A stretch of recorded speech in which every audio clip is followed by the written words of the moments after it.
Assalamualaikum warahmatullahi wabarakatuh.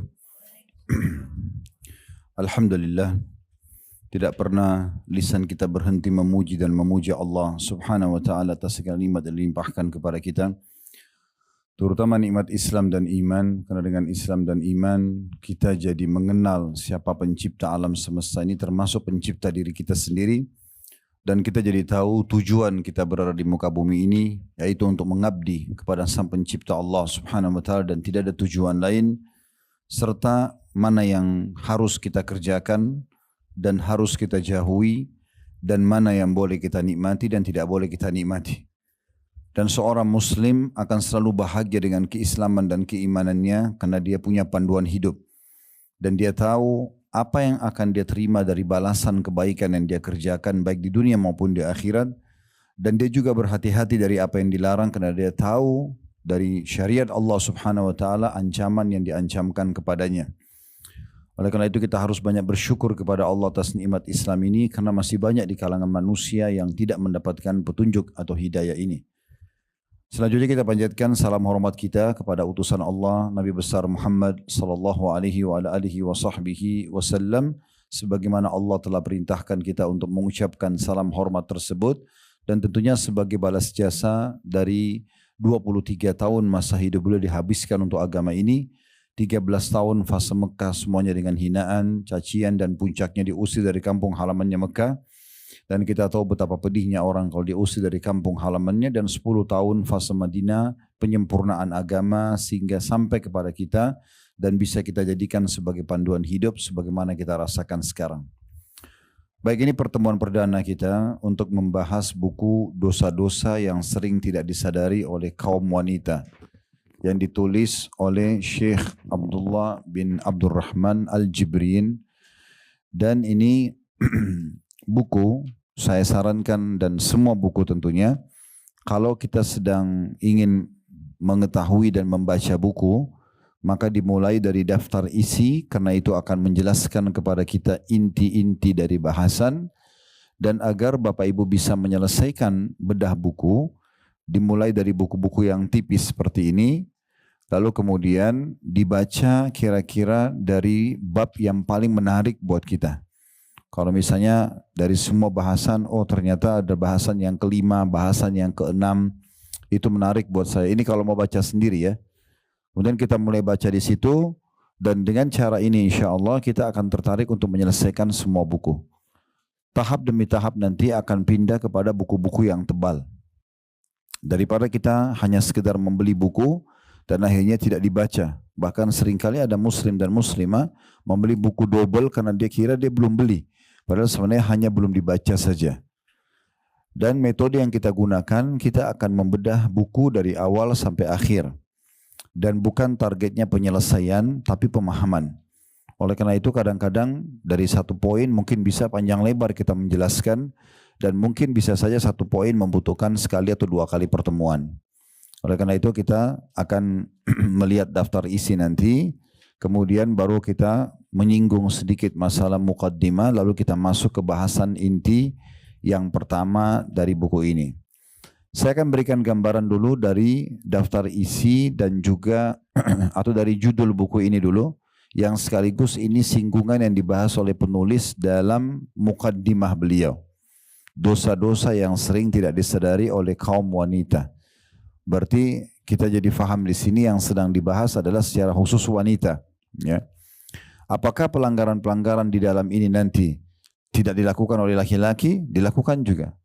Tetapi Syekh Jibrin, yang biasa dikenal dengan Syekh Jibrin, beliau Abdullah bin Abdurrahman Jibrin, hafidahullah, beliau ingin menyinggung secara khusus kaum wanita. Ya, karena memang dalam mukaddimah beliau menyinggung besarnya peran kaum wanita baik kepada suaminya ataupun kepada anak-anaknya.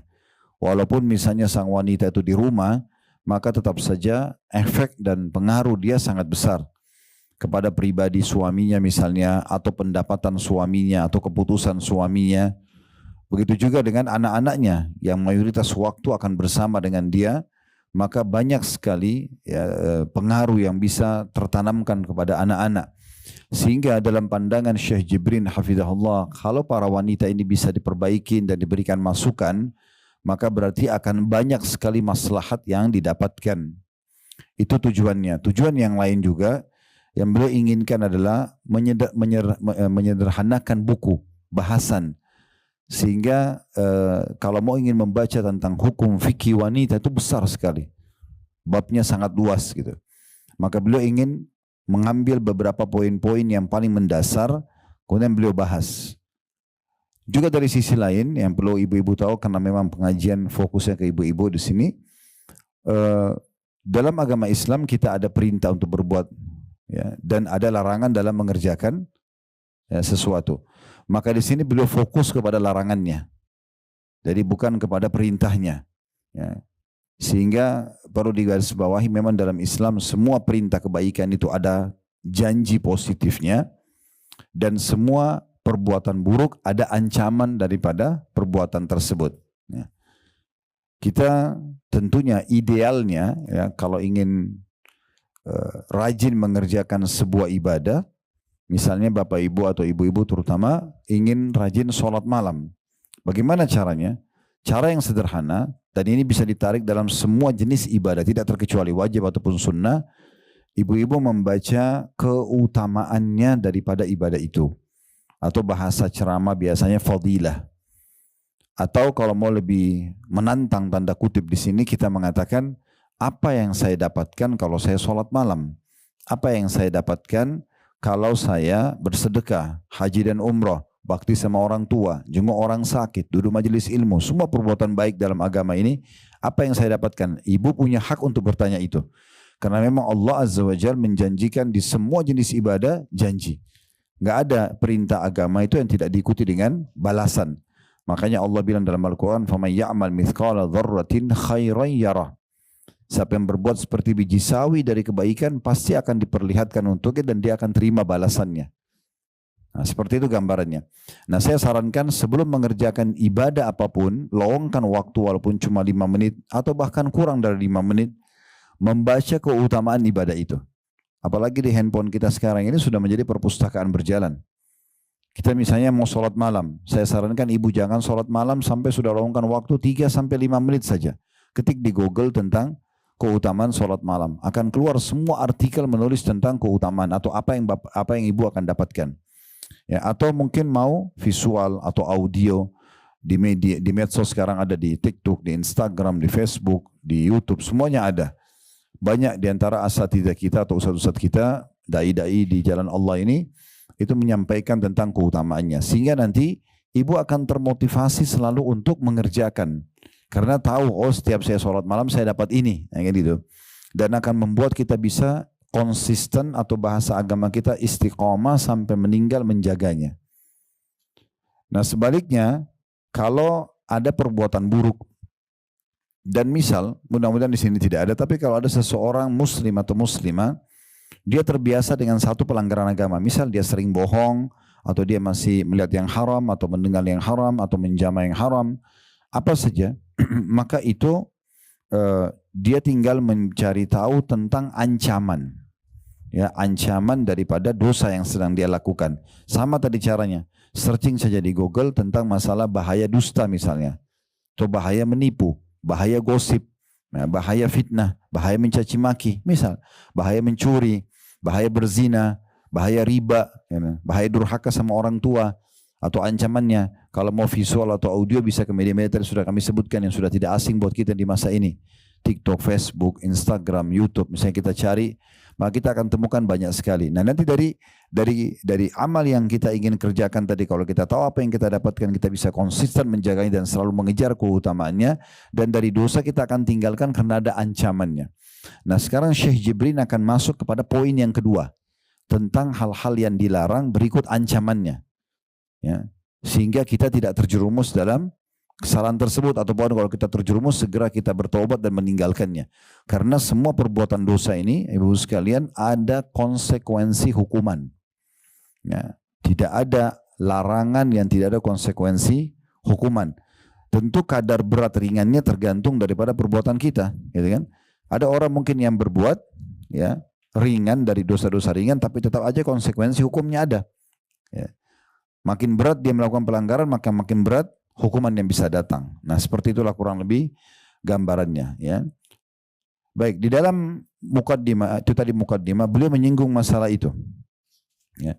Dan tujuannya agar bagaimana mensucikan jiwa-jiwa kita dari pelanggaran-pelanggaran agama ini, sehingga kita selalu berada di atas level keimanan yang baik, sibuk dengan amal soleh sampai yang merupakan tujuan kita diciptakan sampai ajal datang, dan akhirnya kita bahagia dunia, bahagia di akhirat. Jadi ibaratnya ibu-ibu perlu, ini contoh rasional supaya bisa mudah difahami, ibaratnya kita seperti kalau kerja di satu perusahaan, kita menjadi seorang staf yang berprestasi, selalu ikutin peraturan perusahaan, mengerjakan pekerjaan dengan baik dan maksimal, maka kita akan terima gaji dan bonusnya, kan gitu.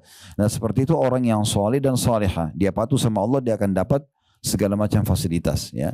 Begitu juga orang yang kalau jadi staf tapi dipelanggar, dia suka melanggar, ugal-ugalan, malas kerjain pekerjaan, telat, atau misalnya dia tidak tepat janji. Kemudian lebih parah lagi kalau dia melakukan kriminal seperti misalnya manipulasi data, mencuri dan segala macam, maka itu akan tergantung kadar pelanggaran dia, maka akan ada hukuman minimal SP1, SP2 misalnya surat peringatan, ya.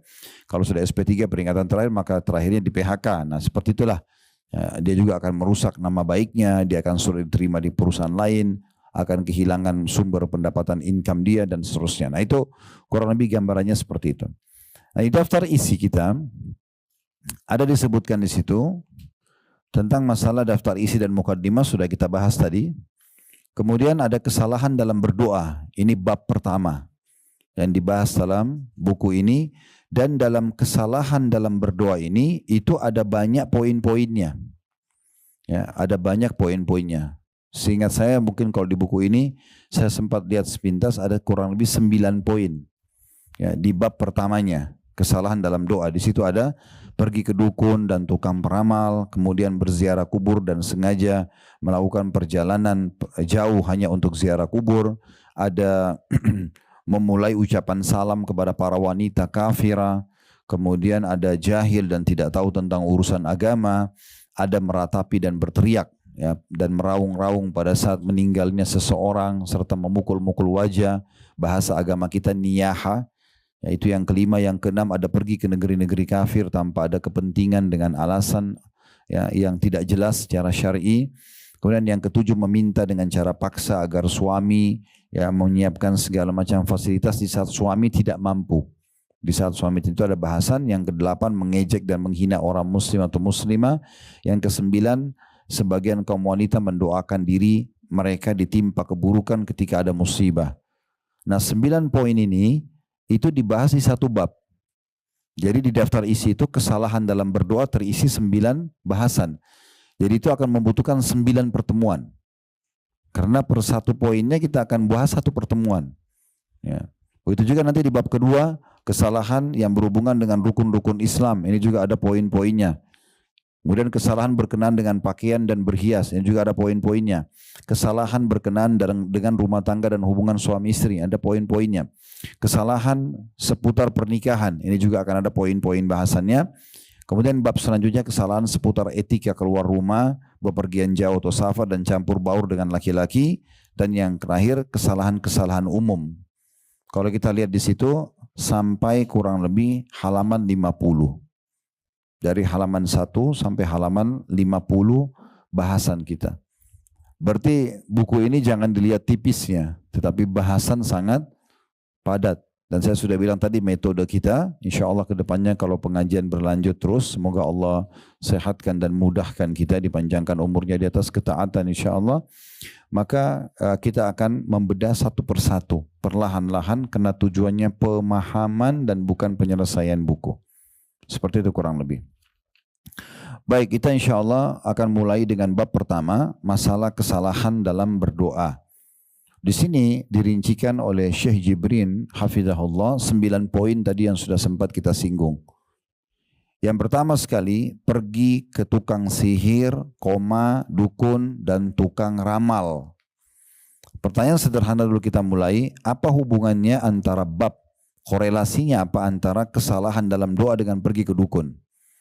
Korelasinya ibu-ibu sekalian, karena dalam Islam kita kembali dulu ke tujuan asal dan awal serta pondasi kita diciptakan. Allah sebutkan dalam surah Az-Zariyat, surah nomor 51 ayat 56 ya.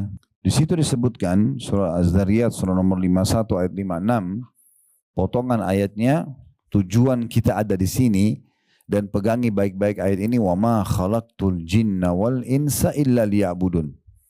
Aku, kata Allah, tidak menciptakan, mengadakan manusia dan jin serta kita ada di muka bumi ini kecuali untuk menyembahku, mengabdi kepadaku, tunduk kepadaku. Itu tujuannya. Ini dulu kita sepakati. Berarti kalau ada yang tanya, apakah saya ada di muka bumi ini untuk sholat? Jawabannya iya. Untuk puasa, iya. Untuk haji dan umroh, iya. Bakti sama orang tua, iya. Majelis ilmu, ya. Itu tujuan-tujuan utamanya. Makan, minum, tidur, kumpul sama teman-teman, ini pernak-perniknya. Boleh asal halal, gitu kan? Dan pelengkap saja. Jangan sampai kita sibuk dengan pernak-perniknya dan kita lupa tujuan utama. Gara-gara ngobrol sama teman-teman, sholatnya terbengkalai. Nah itu berarti kan dia meninggalkan tujuan utama, pergi kepada pernak-pernik. Padahal ngobrol sama teman-teman hukumnya mubah. Selama bukan haram yang dibicarakan. Tetapi tidak boleh sampai terbengkalai tujuan utama kita diciptakan. Kan gitu. Nah itu poin dulu. Nah salah satu bagian daripada ibadah dan patuh serta mengabdi kepada Allah adalah doa. Ya, bahkan kata Nabi SAW, ad-du'a huwal ibadah. Doa itu adalah intinya ibadah. Kapan seseorang itu sudah terdorong dan termotivasi selalu mau berdoa kepada Tuhannya, berarti dia sudah punya pondasi dasar dalam ibadah. Doa itu kalau bahasa langsungnya adalah curhat ya kepada Allah. Komunikasi dengan Allah. Manja kepada Allah. Nah itu yang dimaksud dengan doa. Dan seorang penyair Arab mengatakan dalam susunan syairnya yang menarik, tapi saya terjemahkan ke bahasa Indonesia, janganlah kamu minta kepada manusia yang kalau kau minta kepadanya dia akan marah. Tapi mintalah kepada zat, maksudnya Allah, yang kalau kamu tidak minta, dia justru marah. Kalau kita minta sama manusia, sekali kita minta dikasih, 2 kali dikasih, 10 kali dikasih, tapi setelah itu mungkin dia marah. Kenapa orang ini minta terus, kan gitu. Tapi kalau Allah sebaliknya, kalau ibu tidak minta sama Allah, Allah justru marah.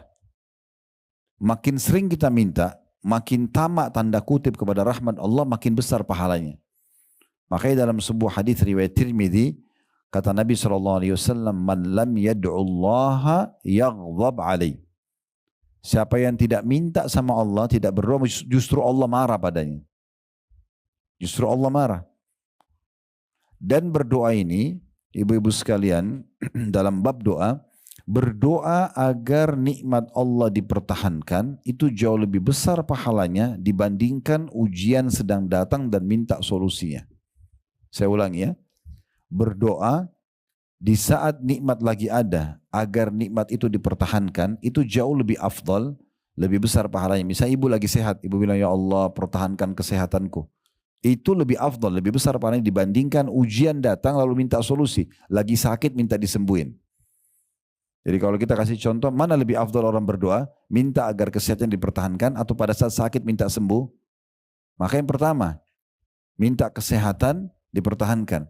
Ibu lagi Allah bukain rezeki, minta agar diberikan keberkahan di rezeki itu, Allah berkahi, Allah tambah, Allah luaskan supaya tidak bangkrut, supaya tidak hilang. Itu lebih afdal dibandingkan nanti kalau sudah terlilit utang baru minta solusinya. Walaupun dua-duanya boleh. Apa maknanya penyampaian saya ini? Berarti tidak ada alasan untuk tidak berdoa. Karena banyak orang, ibu-ibu sekalian, mereka mau berdoa sama Allah sampai nangis-nangis, sampai ngerengek-ngerengek sama Allah di saat nanti ada musibah. Dia sakit nih. Yang pertama targetnya adalah dokter. Dokter pertama, dokter kedua. Nanti kalau dokter 30 dokter mentok nggak bisa sembuh, baru sholat tahajud. Nah, gitu. Harusnya tahajud dulu, baru kemudian ke dokter. Gitu. Minta dulu sama Allah. Kenapa kita ibu-ibu sekalian disuruh berdoa dulu sebelum aktivitas? Coba perhatikan ya. Berdoa sebelum makan, berdoa sebelum tidur, ya, berdoa sebelum masuk kamar mandi, berdoa sebelum keluar rumah, supaya kita Minta dulu sama Allah, baru kemudian ya kita beraktivitas. Sehingga Allah subhanahu wa ta'ala terlibat dalam aktivitas kita itu. Bahkan ulama mengatakan ada sebuah hadis Nabi SAW yang mulia, mohonlah atau berdoalah kalian kepada Tuhan kalian, kata Nabi SAW ya, segala sesuatunya sampai tali sendal kalian yang putus. Manja sama Allah. Umar bin Khattab radhiyallahu anhu pernah jalan, sendalnya putus talinya. Beliau angkat tangan ke langit disaksikan orang-orang. Alhamdulillah wassalatu wassalamu ala rasulullah, sambil angkat tangan, ya Allah sendalku putus gantikanlah. Jadi saking mereka fahamnya makna doa itu. Mereka betul-betul menjadikan doa sebagai pondasi komunikasi mereka dengan Allah subhanahu wa ta'ala. Kalau kita sedang nikmat, yang ciptakan kita Allah, yang ciptakan nikmat itu Allah, yang bisa pertahankan hanya Allah. Kalau kita sedang ada ujian, yang ciptakan kita Allah, yang ciptakan ujian itu Allah, yang bisa memberikan solusi hanya Allah. Ibu harus belajar untuk membedakan mana konsultasi, mana curhat. Konsultasi boleh sama manusia dan hanya pada ahlinya. Ada permasalahan sama suami misalnya. Suami ucapin kalimat talak dalam kondisi emosi. Mau tanya hukumnya, datang ke seorang ustadz atau ustadzah, suami saya. Ini konsultasi ya. Maaf saya mau tanya, suami saya ucapin tolak dalam kondisi emosi, jatuh nggak? Itu namanya konsultasi. Curhat itu, ustadz maaf ya, saya mau cerita dulu. Dicerita panjang lebar. Minggu lalu saya tidak ada apa-apa dan 1 minggu ditarik cerita panjang lebar sampai terakhir cuma mau nanya apa jatuh tolak atau tidak suaminya. Ini curhat namanya. Nggak tepat curhat sama manusia. Curhat itu hanya kepada Allah. Itulah inti doa. Ya. Ibu ada masalah, wudu, sholat taubat 2 rakaat di sejadah ibu langsung berdoa sama Allah. Sampaikan semua apapun sama Allah. Tuangkan semua sama Allah SWT. Nah, itu namanya curhat. Itu hanya boleh kepada Allah. Jadi jangan sama manusia. Kalau kita curhat sama manusia, anggap di depan kita ini orang yang mencintai kita. Misalnya orang tua kita. Kita ada orang tua yang tidak cinta sama anaknya. Sebenarnya kalau kita sedang curhat pada orang tua kita sedang membebani mereka. Mereka jadi kepikiran gitu kan. Permasalahan rumah tangga kita, permasalahan kerjaan, kita bebani mereka. Dan itu berbahaya. Kalau sampai mereka kepikiran, kalau sampai mereka sakit karena itu, kita bisa masuk dalam bab durhaka, khawatirnya gitu kan. Sementara kita disuruh bahagiakan orang tua, bukan suruh bebankan mereka. Kan begitu. Kalau yang kita komunikasi atau curhat depan mata kita ini, seseorang yang kita tidak tahu dia, atau musuh kita, maka dia punya poin celah yang bisa menyerang kita nanti. Lalu untuk apa curhat sama manusia? Makanya Sufyan ats-Tsauri rahimahullah, seorang ulama tabi'in, beliau kalau punya masalah apa saja, maka beliau langsung wudu, sujud. Kebetulan beliau karena tinggal di Mekah, sujud depan Ka'bah, tidak angkat kepalanya sampai semua sudah dituangkan. Ucapannya, ungkapan hati, semua ada di pikirannya, air mata semua netes untuk Tuhannya, selesai. Maka masalahnya selesai. Masalahnya akan selesai. Saya berikan gambaran dalam masalah ini. Kita masih di judul dulu ya, supaya jelas di sini. Karena dari judul ini ada 9 bahasan poin ke depan. Ya. Ada satu orang dulu di kalangan salafus saleh. Tentu kisah seperti ini banyak, ribuan. Ya. Saya rasa salah satunya. Dalam satu kisah disebutkan ada satu orang soleh dulu, dia pekerjaannya harian. Ya, ini waktu Musa dulu, ini masa klasik dulu, belum ada lampu penerangan kita sekarang, media.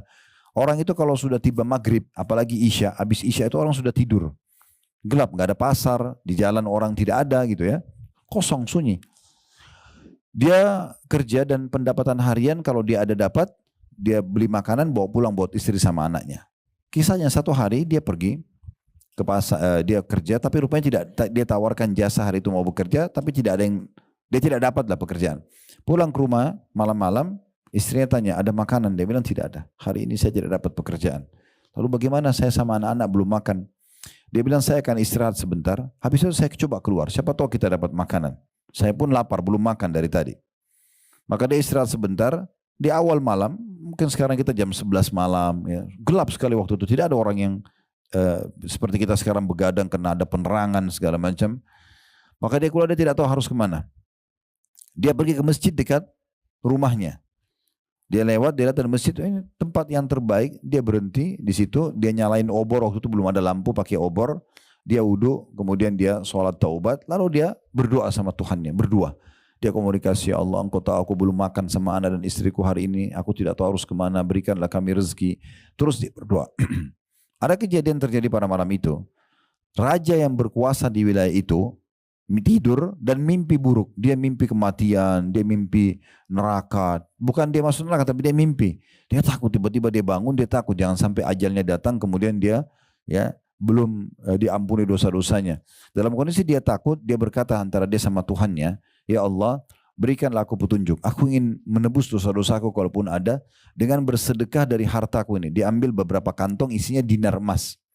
Ya kalau kita sekarang emas-emas batangan kecil ya, dibawa sama dia 2 kantong, kemudian dia naik kudanya. Lalu dia mengatakan, ya Allah, tolong pandulah kudaku ini menuju ke orang yang paling tepat untuk aku bantu malam ini sebagai bentuk penebusan dosa-dosaku dan aku sedekah di jalanmu. Subhanallah, kudanya berhenti di masjid yang ada orang miskin tadi itu. Di situ kisahnya, dia turun, dia juga tidak tahu kenapa kudanya berhenti di situ. Dia turun, dia bilang, saya tidak tahu kuda ini kenapa berhenti di situ. Kemudian saya turun, saya masuk ke dalam masjid dan saya dengar ada orang sedang berkeluh kesah sama Allah, minta makanan karena belum makan. Ya. Ini terjadi seperti itu, kuasa Allah SWT. Setelah orang itu miskin berdoa, maka si raja ini mengatakan, saya sudah dengarkan tadi doa kamu.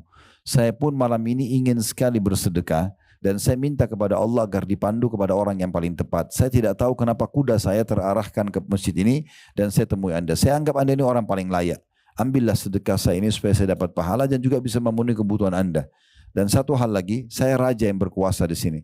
Setiap saat ya bisa datang ke istana saya, ya tinggal sebutkan nama saya, maka saya akan izinkan masuk dan boleh sampaikan hajat apa saja. Karena yang pertemukan kita ini Allah. Maka yang kita ambil pelajaran, perjawaban dari orang miskin yang soleh ini. Apa yang dia bilang? Kalau seandainya saya punya hajat lagi, saya tidak akan datang kepada Anda. Tapi saya akan datang kepada Tuhan saya dan Tuhan Anda Allah yang telah mengutus Anda datang kepada saya malam ini. Bisa ditangkap pesannya? Itu inti doa. Manja sama Allah Subhanahu wa taala, berdoa, merengek sama dia. Apa saja. Selama ibu tidak melanggar sunnatullah, sistem yang sudah Allah buat, misalnya siang dan malam kan gitu. Ibu nggak suka malam, ya Allah hilangkan malam, itu nggak mungkin. Kan bentrok sama sistem kan yang Allah sudah ciptakan. Ibu nggak suka laki-laki, hilangkan laki-laki ya Allah, kan nggak mungkin. Contoh, kan nggak mungkin. Itu nggak mungkin. Tapi kalau tidak bentrok dengan sunnatullah, itu bisa saja. Nabi Zakaria alaihissalam itu menikah umur 30 tahun, istrinya 20 tahun. Istrinya dalam kondisi mandul, nggak bisa punya anak. Nabi Zakaria, ini ibu bisa baca dalam surah Maryam, surah nomor 19 di 15 ayat pertamanya. Cerita tentang Nabi Zakaria ini.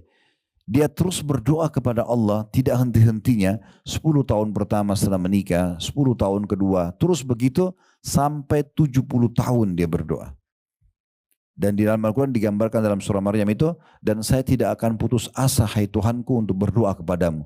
Tetap dia minta anak karena dasarnya fitrah manusia walaupun mandul di mata medis misalnya, tapi di hukum sistem Allah tidak melanggar.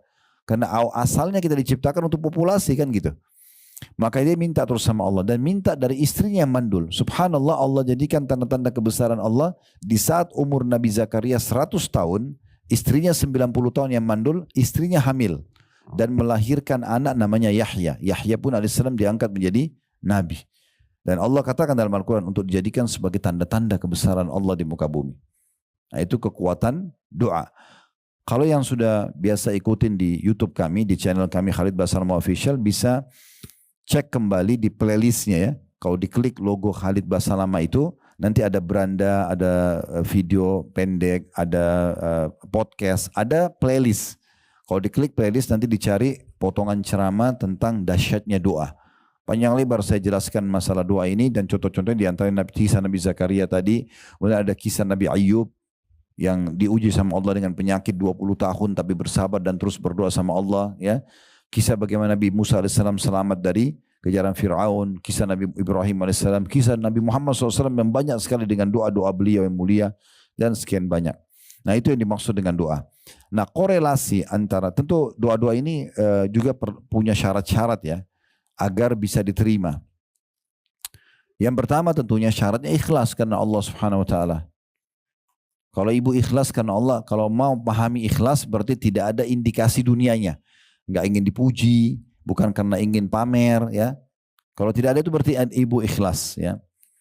Dan semua ibadah harus ikhlas, karena kata Nabi SAW dalam hadis Abu Daud, Inna Allah la yaqbalu amalan illa makana khalisan liwajhi. Allah tidak akan terima amalan kecuali yang ikhlas karenanya, ya. Jadi ikhlas dulu.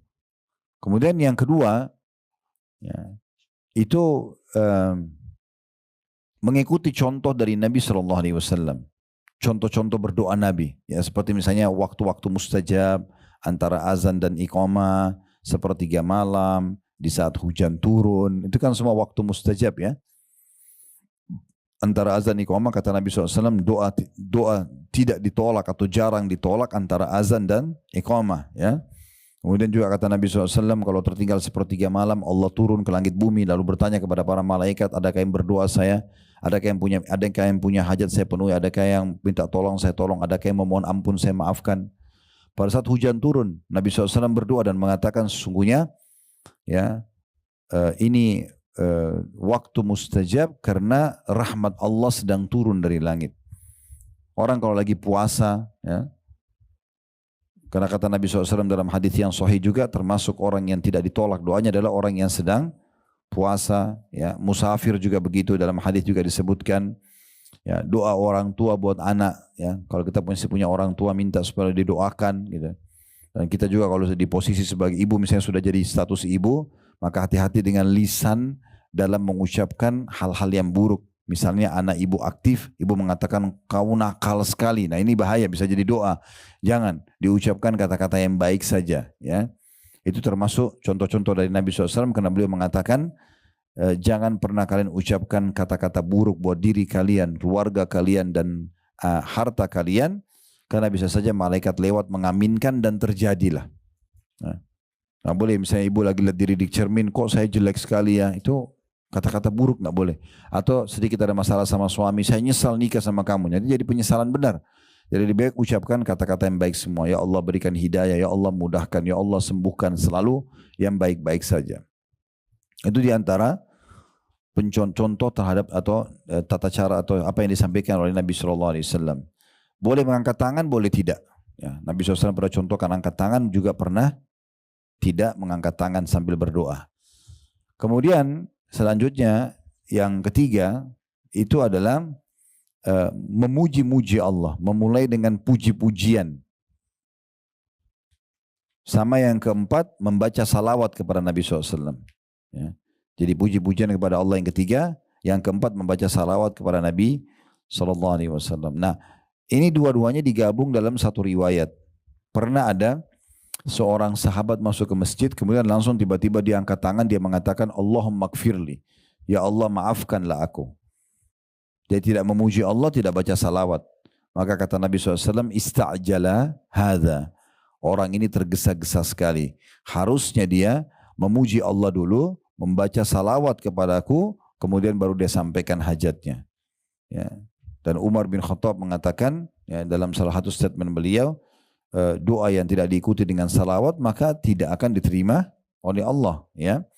Atau seperti itu lakukan Nabi statementnya. Jadi memang kita harus membaca itu. Minimal ibu bilang alhamdulillah wassalatu wassalamu ala rasulillah, itu minimal. So, kalau tidak hafal bahasa Indonesia, ya Allah segala puji bagimu, puji-puji Allah gitu. Tuhan alam semesta, ya Allah, engkau lah zat yang telah menghidupkan aku, ya, memberikan aku kesempatan untuk sholat malam ini, atau untuk mengangkat tangan ini, atau mengucapkan kata-kata doa ini. Puji semuanya dengan puji-pujian. Makin sering ibu puji, maka makin Allah bukain pintu puji-pujian itu. Ya, orang kalau tidak pernah puji Allah, maka dia sulit untuk menyusun kata-kata. Tapi kalau dia sudah terbiasa, maka akan Allah bukakan pintu keberkahan dalam puji-pujian tersebut. Lalu, dan juga aku mengucapkan salam hormat kepada Nabi Muhammad SAW sebagaimana aku perintahkan aku mengucapkannya, gitu ya. Baru kemudian masuk ke doa. Ya Allah, sembuhkanlah aku dari penyakit ini, lunasilah utangku, mudahkanlah urusanku, berikanlah hidayah suamiku, berikanlah petunjuk anakku, atau berikanlah keturunan kalau belum punya. Apa saja sampaikan kepada Allah Subhanahu wa ta'ala. Itu yang keempat. Yang kelima, harus doanya diikuti dengan keyakinan bahwasanya Allah akan terima.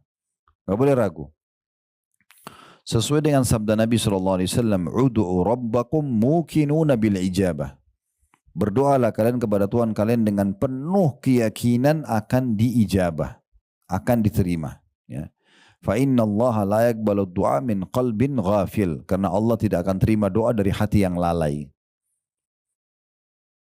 Tidak boleh ibu ragu. Saya berdoa, sembuh nggak ya? Dilunasi utang saya nggak ya? Nah, gitu-gitu itu nggak boleh. Ya. Harus betul-betul yakin kalau kita diterima. Itu baru salah satu syarat diterimanya doa itu yakin. Karena Nabi SAW bilang Allah tidak akan terima, berdoa kepada Tuhan kalian dalam kondisi kalian yakin diterima, karena Allah tidak terima doa dari hati yang lalai. Kalau hanya seperti orang kumur-kumur saja, rutinitas saja, itu enggak bermakna doanya. Ya. Jadi seperti ibu betul-betul lagi komunikasi dengan Allah secara langsung. Itu kekuatan doa di situ. Ya. Itu yang kelima. Yang keenam, tidak tergesa-gesa. Tidak tergesa-gesa ini maksudnya dalam mengucapkan tutur kata doa, susunan doa itu, dan juga tidak tergesa-gesa meminta jawabannya kepada Allah. Ya, misalnya ibu tadi sudah memuji Allah, alhamdulillah, wassalatu wassalamu ala rasulillah, lalu ibu mulai menyampaikan hajat-hajatnya semua, masing-masing mungkin punya hajat. Setelah selesai semuanya disampaikan dengan pelan, dengan santun, dengan tutur kata yang bagus, ya, tidak tergesa-gesa, ditutup juga dengan salawat kepada Nabi SAW misalnya, ya. Kemudian dia menunggu, ya, tidak tergesa-gesa. Dia terus ulangin doa itu sampai dia melihat hasilnya. Jangan putus asa. Dan kalau ibu menyusun kata-kata yang indah sekali, ya, kepada Allah Subhanahu wa taala, maka dalam sebuah hadis yang disebutkan oleh para ulama dan hadis yang sahih, kalau seorang hamba memanjatkan doa yang indah kepada Allah, Allah menerlambatkan jawabannya agar hamba itu tetap dalam doanya. Coba bayangkan Bu ya, kalau ibu lagi sakit ibu bilang, ya Allah sembuhin saya, tiba-tiba sembuh. Kira-kira ibu masih berdoa? Allah terlambatkan 2 hari, 3 hari, 1 bulan, supaya ibu tetap dalam doa itu. Dan andai saja ibu lihat pahalanya itu pada hari kiamat, ibu berharap dari mulai lahir sampai mati berdoa terus, karena besarnya pahala yang didapatkan. Makanya Ibnu Qayyim rahimahullah mengatakan doa itu tidak ada ruginya diucapkan, karena dia dasarnya ibadah. Kita lihat jawabannya langsung atau belum, tetap dia nilai pahala. Tetap dia bernilai pahala di sini. Nah ini kita harus fahami baik-baik ya. Jadi tidak tergesa-gesa. Kata Nabi SAW, yustajabu li ahadikum malam ya'jal. Pasti akan diterima doa seseorang di antara kalian selama dia tidak tergesa-gesa. Maka para sahabat mengatakan, wa kaifal isti'jal? Bagaimana tergesa-gesa itu ya Rasulullah? Kata Nabi SAW, yaqulu da'autu walam yustajabu li fatarakat doa. Dia bilang saya sudah berdoa tapi belum lihat jawabannya, maka dia pun meninggalkan doa. Mungkin tinggal sekali lagi berdoa diterima, tapi berhenti kan gitu, karena putus asa. Jadi jangan berhenti. Dalam sebuah riwayat yang lain, dan ini selalu saya jadikan sebagai motivasi buat saya, kenapa saya tidak berdoa walaupun hal kecil, walaupun hanya keluar mau ke satu mall, mau ke satu pasar, minta sama Allah parkiran, ya Allah mudahan parkiran buat saya, doa. Kenapa tidak? Mau beli pakaian di satu tempat, ya Allah mudah-mudahan saya dapat pakaian yang saya inginkan. Mau makan satu restoran, ya Allah mudahkan supaya saya bisa dapat tempat duduk yang nyaman. Berdoa tidak ada susahnya. Pahala, gitu kan? Kita akan dapatkan pahalanya. Karena kata Nabi SAW dalam sebuah hadis yang sahih, nanti di hari kiamat ada orang akan diberikan pahala bergunung-gunung, banyak sekali. Tapi dia tahunya dia nggak pernah buat ibadah yang mendatangkan pahala sebesar itu. Maka dia bertanya kepada para malaikat, ini pahala dari ibadah yang mana? Maka kata para malaikat, ini adalah pahala doa-doa kalian yang belum kalian dapat ijabahnya di dunia.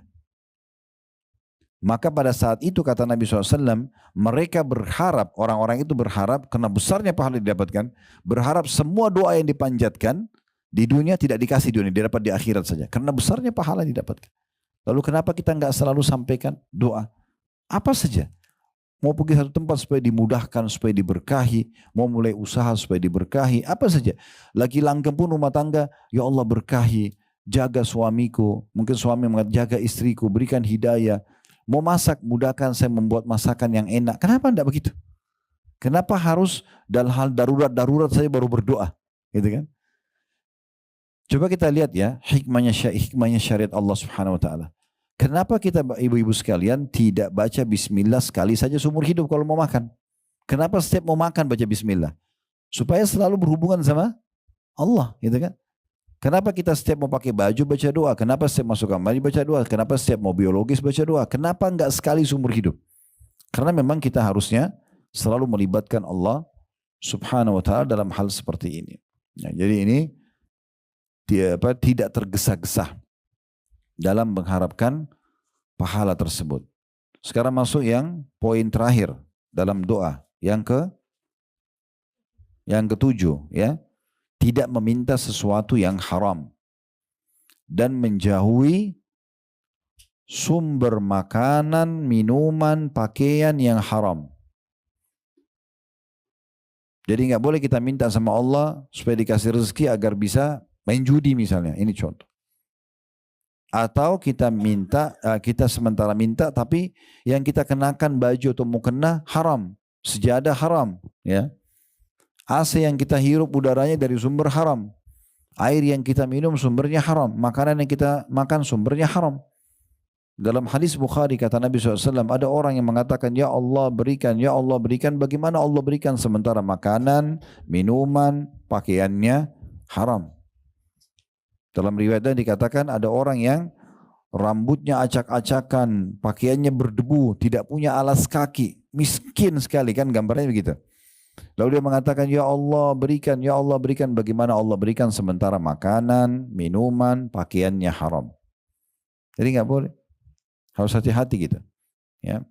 Jadi kalau ada di antara kita yang hadir mungkin doanya, dia lihat dia berdoa, dia belum dipanjatkan, coba introspeksi diri. Ada masalah nggak dalam masalah sumber haram nih? Jangan sampai ada sesuatu yang haram yang masuk akhirnya membuat doa kita tidak diijabah. Gitu ya. Jadi jangan minta haram, hindari semua juga sumber-sumber pendapatan yang haram.